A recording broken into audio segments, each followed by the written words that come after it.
রহমতুল্লাহি ওয়া বারাকাতুহু। আপনারা সবাই কেমন আছেন? আলহামদুলিল্লাহ। আলহামদুলিল্লাহিল আকরাম আল্লাযী আল্লামা বিল কলাম ওয়া আল্লামাল ইনসানা মা লাম ইয়ালাম ফাসুবহানাহু লা ইমতিনানুহু সাহিবুহু বিল লিসানি ওয়া লা বিল কলাম। নাশহাদু আল লা ইলাহা ইল্লাল্লাহু ওয়াহদাহু লা শারীকা লাহু نشهد أن سيدنا سندنا حبيبنا وطبيبنا وطبيب قلوبنا محمد صلى الله عليه وعلى آله وصحبه وسلم تسليما كثيرا كثيرا. أما بعد فقد قال الله تعالى في كلامه المجيد والفرقانه الحميد: أعوذ بالله من الشيطان الرجيم. بسم الله الرحمن الرحيم. إنما يأمر مساجد الله من آمن بالله واليوم الآخر وأقام الصلاة وآتى الزكاة ولم يخش إلا الله فعسى أولئك أن يكونوا من المهتدين. وقال تعالى أيضا: لقد كان لكم في رسول الله أسوة حسنة. صدق الله العظيم. সর্বপ্রথম সেই মহান রব্বুল আলমিনের দরবারে লাখ কোটি শুকরিয়া আদায় করি যে মহান রব্বুল আলমিন দুনিয়ার সমস্ত কাজ থেকে ফারেক করে আজকের এই মুবারকময় দিনে জুমার নামাজ আদায় করার উদ্দেশ্যে জুমার পূর্ব মুহূর্তে মসজিদের সমবেত হয়ে আমলে নিয়েতে কিছু কথা বলার এবং শোনার তৌফিক যে মহান মুনিব দান করলেন, ওই মহান মুনিবের দরবারে শুকরিয়া আদায় করি সবাই বলে আলহামদুলিল্লাহ। দুরূদ সালাম পাঠ করি মানবতার মুক্তির দিশারি সৈয়দুল মুরসালিন আশরাফুল আম্বিয়া খাতামুন নবীন মুরুদুল আল বিশ্বনবী মুহাম্মদুর রাসূলুল্লাহ সাল্লাল্লাহু আলাইহি ওয়াসাল্লাম। আমি আপনাদের সামনে মহাগ্রন্থ আল কুরআনুল কারীমের সূরা তাওবার 18 নম্বর আয়াত এবং অন্য একটা সূরা থেকে সূরা আহজাবের 21 নম্বর আয়াত তেলাওয়াত করেছি। এরই আলোকে সংক্ষিপ্ত পরিসরে কিছু কথা বলবো ইনশাআল্লাহ। আমা তাওফিকি ইল্লা বিল্লাহ আলাইহি তাওয়াক্কালতু ওয়া ইলাইহি উনীব। আয়াত থেকে আলোচনার প্রারম্ভে শ্রদ্ধাভরে স্মরণ করি এবং দোয়া করি যারা দেশের ভাষা আন্দোলনে অংশগ্রহণ করে চলে গেছেন, ৭১ সন দেশমাতৃকার যুদ্ধে অংশগ্রহণ করে চলে গেছেন এবং ২৪ আগস্টের গণ আন্দোলনে অংশগ্রহণ করে চলে গেছেন, ৩ দলের ভিতর থেকে যারা ঈমান নিয়ে চলে গেছেন তাদের জন্য দোয়া করে আল্লাহ রাব্বুল আলামিন তাদেরকে শহীদ হিসেবে কবুল করেন, সকলে বলেন আমিন। এবং হযরত শাহজালাল রহমাতুল্লাহ আলাইহি, হযরত খান জাহান আলী রহমাতুল্লাহ আলাইহি, হযরত শাহ মাকদুম রহমাতুল্লাহ আলাইহির পদধূলিধন্য স্মৃতি বিজড়িত বাংলার এই সবুজ ভূখণ্ডে কালেমার পতাকা উড্ডীন করার জন্য, কোরআনের রাজ কায়েম করার জন্য, কথা বলার কারণে সমকালীন স্বৈরার শাসকের অত্যাচারে অত্যাচারিত হয়ে মাজলুম অবস্থায় পৃথিবীর বুক থেকে যারা চলে গেছেন আল্লাহ রাব্বুল আলামিন তাদেরকেও শহীদ হিসেবে কবুল করেন, সকলে বলেন আমিন। সম্মানিত উপস্থিতি, আমরা মসজিদে আসছি কিসের জন্য বলেন তো? আল্লাহর হুকুম নামাজ আদায়ের জন্য, ঠিক কিনা? নামাজ যেমন ফরজ, এ কোরআন মানা কি ফরজ? কোরআন মানা ফরজ কিনা? কোরআন মানা ফরজ। নামাজ যেমন ফরজ, কোরআন মানাও ওই রকম ফরজ। নামাজ তো কোরআন থেকে পেয়েছি নাকি? কোরআনকে আংশিক মানা ফরজ না সব মানা ফরজ বলেন তো? সব মানা ফরজ। যদি একজন মানুষ কাফের বা বেঈমান হওয়ার জন্য কোরআনের কতগুলো আয়াত অস্বীকার করার দরকার আছে বলেন তো? একটা আয়াত অস্বীকার করলে, একটা শব্দ অস্বীকার করলে কাফের হওয়ার জন্য যথেষ্ট। তো আল্লাহ রাব্বুল আলামিন কালামে হাকিমের ভিতরে বলছেন, এই আমি যে আয়াত তেলাওয়াত করেছি যে আমি পৃথিবীর মানুষের জন্য ইবাদতের জন্য মসজিদ ঘর নির্মাণ করেছি, মসজিদ ঘরের ব্যবস্থা করে দিয়েছি। মসজিদের ব্যবস্থা, মসজিদ আমার ঘর বাইতুল্লাহর অংশ, এর মূল মার্কাজ হলো কাবা শরীফ। ইব্রাহিম আলাইহিস সালাতু ওয়াস সালাম কাবা শরীফ নির্মাণের পর কিছু পাথর থেকে গিয়েছিল, ওই পাথরগুলো ফেরেশতারা ছড়িয়ে দিয়েছিল তাম পৃথিবীতে, যেখানে যেখানে পাথরের টুকরো পড়েছে ওখানে ওখানে একটা মসজিদ হবে, কিয়ামতের আগ পর্যন্ত একটা মসজিদ হবে। তো এই মসজিদ ঘর হলো আল্লাহর ঘর। এই আল্লাহর ঘর আল্লাহ রাব্বুল আলামিন বলছেন আমার এই ঘরটা কিভাবে রক্ষণাবেক্ষণ হবে, কাদের হাতে দায়িত্ব দিলে এই মসজিদ ঘর ভালো চলবে, এটা আমি আল্লাহ রাব্বুল আলামিন মহাগ্রন্থ আল কুরআনুল কারীমের ভিতরে কোট করে দিলাম। তার কোরআনে যখন বলেছে যে আমার মসজিদের সদস্য ইরাই হবে, মসজিদ কমিটিরাই হবে, তখন ওটা করা কি বলেন তো? ফরজ। মসজিদ কমিটি করা ফরজ। কোরআনের দৃষ্টিতে কোরআনের আইন মেনে কোরআনের আলোকে কমিটি গঠন করা কি ফরজ। ফরজ তরককারী কি বলেন তো? কবিরা গুনাহ হবে কি না? আর যদি কেউ অস্বীকার করে ওর আর ঈমান থাকবে না। তো কোরআনে যা আছে থাকি যে আমাদের মন মতো আমরা তৈরি করি, এই কথা বলার সঙ্গে সঙ্গে তার কি আর ঈমান থাকবে না। তো আল্লাহ রাব্বুল আলামিন বলছে ইন্নামা ইয়ামুরু, আমি আল্লাহ রাব্বুল আলামিন নিশ্চয় আদেশ করতেছি। কোরআনটা তো সম্পূর্ণ আল্লাহর আদেশ নাকি? আল্লাহর আদেশ নিষেধ সম্পূর্ণ তো কোরআনটা। এরপরে আল্লাহ পাক স্পেসিফিকলি ওখানে বলতেছেন যে আমি আল্লাহ আদেশ করতেছি। কি আদেশ করতেছি? ইয়ামুরু মাসাজিদ আল্লাহ মান আমানা বিল্লাহ, আমার মসজিদ কারা নিয়ন্ত্রণ করবে, কারা পরিচালনা করবে, এটা আমি আল্লাহ আদেশ করতেছি, আমি আল্লাহ বলে দিচ্ছি। মানা তো নফল নাকি? এই কথা শোনার পরেও যদি মন গড়াভাবে কমিটি তৈরি করেন, মসজিদ কমিটি, ঈমান কিন্তু আল্লাহর রাস্তায় থাকবে না, মসজিদে আসার দরকার নেই, তওবা না করি। বুঝছেন কথা? আল্লাহ পাক বলছেন আমি আল্লাহ আদেশ করতেছি মান আমানা বিল্লাহ, যারা ঈমান আনায়ন করে, যাদের ঈমান আছে এই জাতীয় লোক মসজিদ কমিটির সদস্য হবে। বুঝছেন কথা? বেঈমান হবে না। এখন ঈমানদার কে, এটা আমার জানার বিষয় আছে কিনা? আল্লাহ রাব্বুল আলামিন ঈমানদারের সংজ্ঞা দিতে গিয়ে কোরআনুল কারীমের ভিতরে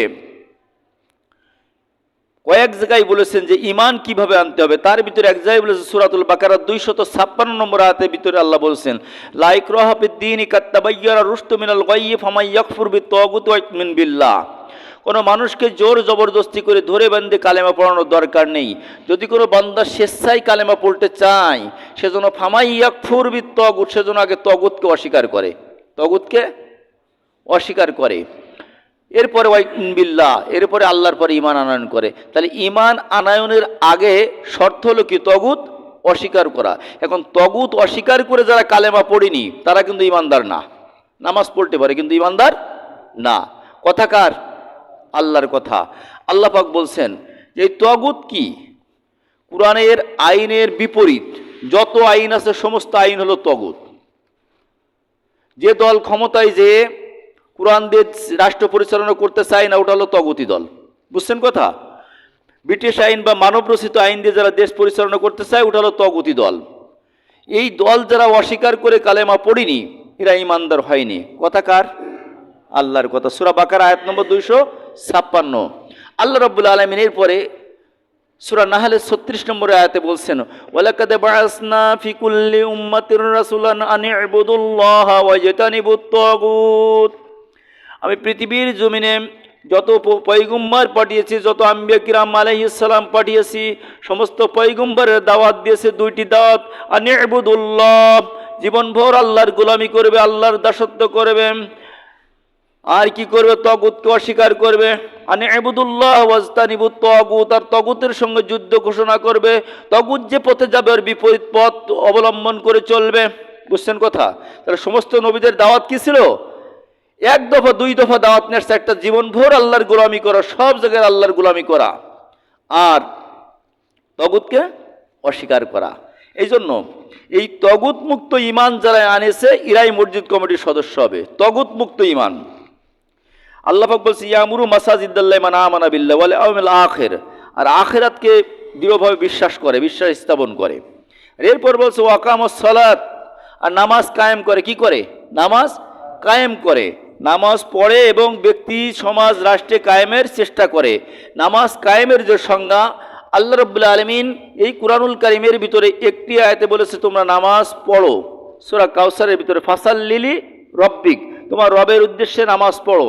আর 80টির জায়গায় আল্লাহ পাক বলেছেন আকামুস সালাহ, তোমরা নামাজ কায়েম করো। আল্লাহ রাব্বুল আলামিন যে নামাজ কায়েম কারা করবে, নামাজ কায়েমের সংজ্ঞা দিতে আল্লাহ পাক বলছেন নামাজ ওরাই কায়েম করবে, ওদের দায়িত্ব। সূরা হাজ্জের 41 নম্বর আয়াতে বলছেন আল্লাযীনা ইম্মাক্কান্নাহুম ফিল আরদি ওয়া আকামুস সালাতা ওয়া আতুজ যাকাতা ওয়া আমারু বিল মা'রুফ ওয়া ইয়ানহাউনা আনিল মুনকার ওয়ালিল্লাহি আকিবাতুল উমুর। আপনাদের কোরআন শরীফে মনে হয় নেই সেরকম কিছু নাকি? এতেও আছে সূরা হজ আয়াত নম্বর কত? 41। আল্লাহ বলছেন যে আমি যদি কোনো দেশের শাসন ক্ষমতা ইসলামী কোনো লোকের হাতে দিয়ে দেয়, ও প্রথম সংসদে যায় 4টি বিল নিয়ে আসবে। কয়টি বিল? 4টি বিল নিয়ে আসবে। 1 নম্বর বিল হলো আকামুস সালাহ, নামাজ কায়েম করবে। তাহলে নামাজ কায়েমের দায়িত্ব হলো ইসলামী সরকারের, আর পড়ার দায়িত্ব আমার। পড়ার দায়িত্ব কি? আমার। পড়ার দায়িত্ব হলো আমার, আর ইসলামী সরকারের হলো নামাজ কায়েমের দায়িত্ব। রাষ্ট্রের নামাজ কায়েমের দায়িত্ব ইসলামী সরকারের। আর ওই ইসলামী সরকার ব্যবস্থাপনার চিন্তা আমার ভিতরে থাকতে হবে। আমাদের এই যে সামনে একটা বাজার আছে, এই বাজারটার নাম কি? চাতাল বাজার। চাতাল বাজারে অনেক দোকানদার আছে না? আছে কি না? অনেক দোকানদার আছে। চাতাল বাজারে তো একটা কমিটি আছে কি না? দোকানদার বাদে কমিটি কয়জন আছে বলেন তো সদস্য? দোকানদার বাদে কোনো কমিটির সদস্য আছে? দোকানদার বাদে কোনো কমিটির সদস্য নেই। আমার এই মনিরামপুরে অনেক ভাটা আছে কি না? ভাটা মালিকদের একটা সমিতি আছে। ওই ভাটা মালিকদের সমিতি, যার ভাটা নেই কিন্তু খুব ধনী লোক, ও কি সদস্য হতে পারবে? সুযোগ আছে? সুযোগ নেই। অনুরূপভাবে আল্লাহ রাব্বুল আলামিন বলছে, আকামুসসালাহ, যে মসজিদ ঘরের কমিটির সদস্য হতে চায়, মসজিদ ঘরে যদি সম্পৃক্ততা না থাকে, যত বড় ধনী হোক, যত বড় কোটিপতি হোক, ও মসজিদ ঘরের সদস্য হওয়ার লাইনর নেই, হতে পারবে না। এই জন্য যদি এই ঐতিহ্যবাহী যশোর জেলার মনিরামপুর থানার ঘুগরাই গ্রামস্থ চাতাল বাজারে দোকান থাকার না থাকার কারণে যদি বাজার কমিটির সদস্য না হতে পারে, মসজিদে 5 ওয়াক্ত নামাজ না পড়ার কারণে তুমি মসজিদ কমিটির সদস্য হতে পারবে না। নির্দেশ কার? মানা কি নফল না মুস্তাহাব? ফরজ। বুঝছেন? এই জন্য আরো দিকে, অন্য দিকে আপনারা লক্ষ্য করেন যে আমাদের দেশে যে প্রতিষ্ঠান আছে, বিভিন্ন প্রকার হাই স্কুল মাদ্রাসা, উনি আছেন হাই স্কুলের টিচার, হাই স্কুল মাদ্রাসা আছে। এই যে হাই স্কুলের কমিটি কারা হয়, যাদের ছাত্রছাত্রী ওখানে পড়ে, তারা প্রতিষ্ঠানের সঙ্গে সম্পৃক্ত আছে, ঠিক কিনা? দাতা সদস্য যে জমি দান করেছে, শিক্ষক প্রতিনিধি যিনি ওই প্রতিষ্ঠানের সঙ্গে সংশ্লিষ্ট আছে, এরপরে প্রধান শিক্ষক, সম্পাদক মানে উনি ওই সঙ্গে সম্পৃক্ত, আর যাদের বাচ্চা কাচ্চা পড়ে থেকে নির্বাচন করে অভিভাবক সদস্য হয়, ঠিক কিনা? যারা প্রতিষ্ঠানের সঙ্গে সম্পৃক্ত আছে। অনুরূপভাবে মসজিদের সঙ্গে, আল্লাহর ঘরের সঙ্গে যারা সম্পৃক্ত আছে, এরাই হবে মসজিদ কমিটির সদস্য। কোনো নেতা হুমরা সুমরা হওয়ার কোনো সুযোগ নেই। আমি অমুক দলের লিডার, অমুক দলের সভাপতি, অমুক দলের সেক্রেটারি হওয়ার কোনো সুযোগ নেই। আছে? সুযোগ নেই। উইলিয়াম বিল গেস্টও যদি চাতাল বাজারের, আমেরিকার থেকে এসে বলে উইলিয়াম বিল গেস্ট, উনিও যদি বলে আমি চাতাল বাজারের বাজার কমিটির সভাপতি হব, হতে কি পারবে? বিশ্বের 1 নম্বর ধনী উনি, তারপরেও সম্ভব না। তার কারণ ওর সঙ্গে সম্পৃক্ত না। আবার একটা বিষয় আছে, মাঝে মাঝে 2-1 ঠুয়োঠা বাজারে আসে, মনে করেন যে মাসে একদিন একটা কাঁঠাল প্যাকেজ কাঁঠাল নিয়ে এসে, ও কিন্তু দোকানদার। কাঁঠাল যদি নিয়ে এসে, ওদিন কি দোকানদার, ওকে কি সদস্য করে? ওদের কিন্তু ওকে সদস্য করে না। একদিন 10 কেজি পুঁই শাক কাটি নিয়ে 10 কেজি ডাঁটা তুলি নিয়ে বাজারে বিক্রি করতে, ওরা কি বাজার কমিটির সদস্য করেন না? অনুরূপভাবে ওই ঠুয়োঠা কাঁঠাল বিক্রির মতো, ডাঁটা বিক্রির মতো, পুঁই শাক বিক্রির মতো সপ্তাহে একদিন নামাজ পড়বেন, আপনিও সদস্য হতে পারবেন না। আপনাকে কন্টিনিউ নামাজ পড়া লাগবে। বুঝছেন কথা? আকামুস সালাহ বুঝছেন তো? এরপরে আল্লাহ রাব্বুল আলামিন বলছেন, ওয়াতাজ যাকাত, আর যাকাত দেয়, যাকাত প্রদান করে। এই যাকাত হলো 2 প্রকার। একটা হলো মালের যাকাত, ওসর, আর একটা হলো পূর্ণ নিসাব, পূর্ণ হওয়ার পরে 7.5 ভরি স্বর্ণ অথবা 52.5 তোলা রূপ, যদি কারোর কাছে 1 বছর গচ্ছিত থাকে, ওর থেকে শতকরা 2.5 টাকা হারে যাকাত দেওয়া। এই যাকাত যারা দেয়, এরকম মালদার ব্যক্তি আছে, নামাজ পড়ে কিন্তু যাকাত দেয় না, ও কমিটির সদস্য হতে পারবে না। বুঝছেন? আবার অনেক লোকে এরকম আছে যে মালের যে ওসর আছে, বৃষ্টির পানিতে ফসল জমলে, ফসল হলে ওর 40 ভাগের 1 ভাগ না 20 ভাগের 1 ভাগ, ওর 20 ভাগের 1 ভাগ যাকাত দিতে হবে। আর যদি সেচের পানিতে হয় তাহলে 10 ভাগের 1 ভাগ। ভুল বললাম। সেচের পানিতে হলে 20 ভাগের 1 ভাগ, আর বৃষ্টির পানিতে হলে 10 ভাগের 1 ভাগ। ইরি ধান যেমন 20 মনে 1 মন, এই ওসরে যারা দেয় না, এই ওসরে যারা দেয় না, এরাও কিন্তু হতে পারবে না। নির্দেশ কার? আল্লাহর। আল্লাহ রাব্বুল আলামিন কালামে হাকিমের ভিতরে বলছেন, জাহান্নামে যত মানুষ যাবে, এই জাহান্নামী মানুষদের ভিতরে জাহান্নামে যাওয়ার কারণ হবে যে কারণগুলো, তার ভিতরে উল্লেখযোগ্য কারণ হলো ফি জান্নাতিন তাসাআলুনা আনিল মুজরিমিন মা সালাকাকুম ফি সাকার ক্বালু লাম নাকু মিনাল মুসাল্লিন ওয়া লাম নাকু নুতঈমুল মিসকিন। প্রথম নম্বর কারণ হলো নামাজ না পড়া। 2 নম্বর কারণ হলো মিসকিনের মাল আত্মসাৎ করা, মিসকিনকে খেতে না দেওয়া, মিসকিনকে খাবার দিতে উৎসাহ না দান করা। বুঝছেন কথা? তাহলে জাহান্নামের দ্বার প্রান্তে দাঁড়িয়ে মসজিদ কমিটির সদস্য হওয়ার কোনো সুযোগ নেই। আল্লাহ রাব্বুল আলামিন কালামে হাকিমের ভিতরে বলছেন, ইন্নামাস সাদাকাতু লিল ফুকারাই ইন্নামা সাদাকাতু, দলিল দিচ্ছি দলিল, ইন্নামা সাদাকাতু লিল ফুকারা ওয়াল মাসাকিন ওয়াল আমিলিনা ওয়াল মুআল্লিফাতু কুলুবুহুম ওয়া বির-রিকাবিল গারিমিনা ফি সাবিলিল্লাহি ওয়া ইবনিস সাবিলি ফারিদাতুম মিনাল্লাহ।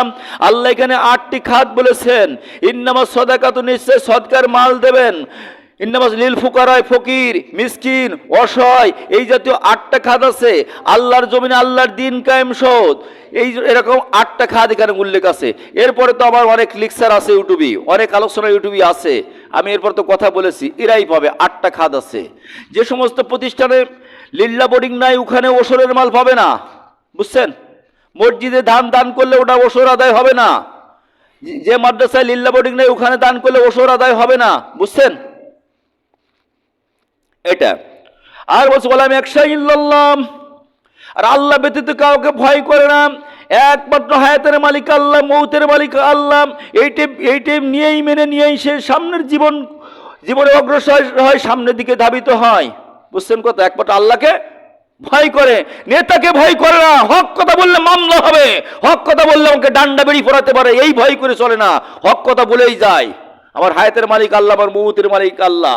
হক কথা বলবো না হুজুর, কিছু সাফিরাকে সুবিধাবাদগুলো বলি আর বাকিগুলো এড়াই চলি না, এরকম ওলাম ইয়াখশা ইল্লাল্লাহ, আল্লাহ ব্যতীত কাউকে ভয় করে না, আল্লাহ ব্যতীত কাউকে ভয় করে না। আল্লাহ রাব্বুল আলামিন কালামে পাকের ভিতরে সূরা নিসার ভিতরে, সূরা নিসার 150 নম্বর আয়াতের ভিতরে বলেছেন কিছু কিছু লোক আছে যে তাদের ধারণা হলো, তারা বলে আমরা ঈমান আনয়ন করেছি।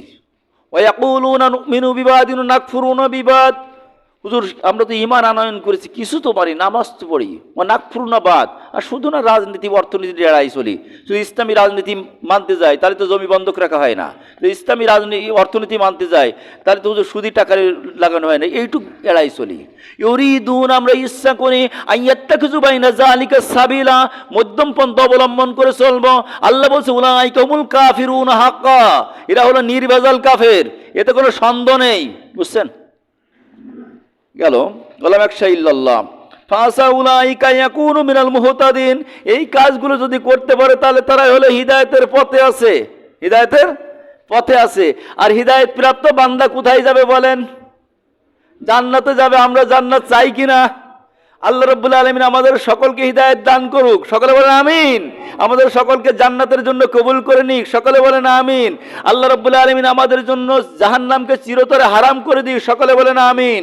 আমা তৌফিক ইল্লা বিল্লাহ। আসসালামু আলাইকুম ওয়া রাহমাতুল্লাহ।